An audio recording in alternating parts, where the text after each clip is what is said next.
Hello, everyone, and welcome back to A Better Me, the podcast where we explore practical ways to become the best version of ourselves every single day. I'm your host, Kay, and today we're diving deep into one of the most transformative topics building resilience in difficult times.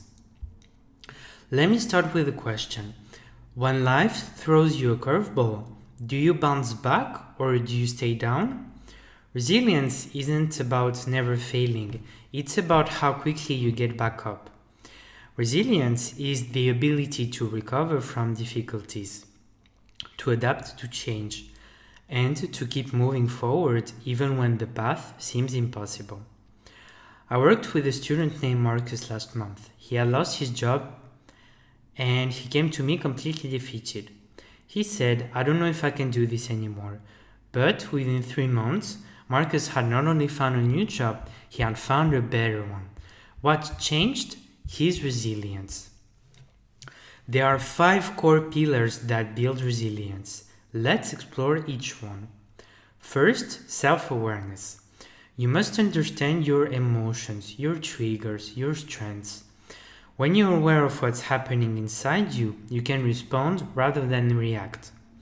Before Marcus found his new job, he spent 2 weeks journaling about his fears. This self awareness allowed him to see what he truly wanted.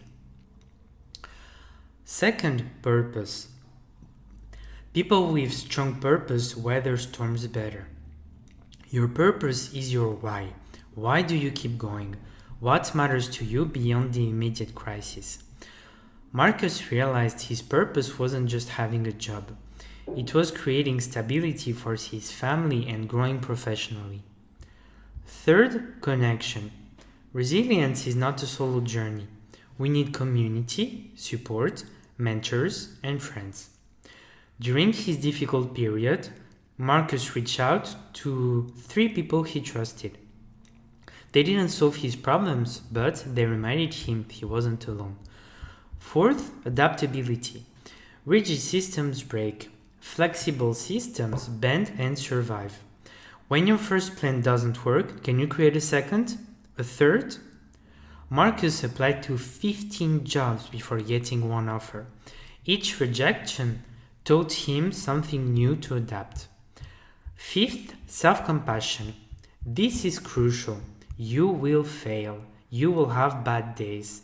The question is, will you beat yourself up or will you treat yourself with kindness? Self-compassion isn't weakness, it's fuel for resilience.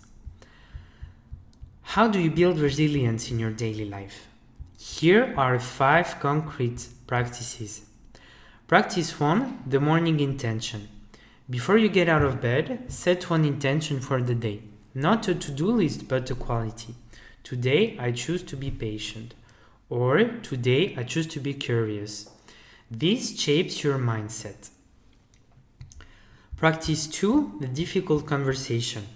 Once a week, have a conversation that challenges you. Call someone you've been meaning to reconnect with, ask for help, share something vulnerable. This builds your emotional muscles. Practice 3, the failure journal.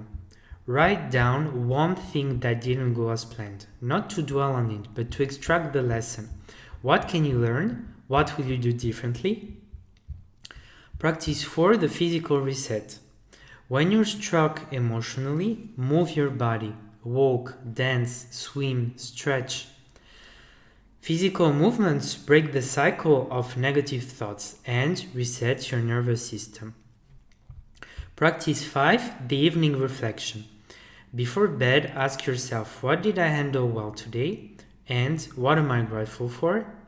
This trains your brain to notice the good even on difficult days.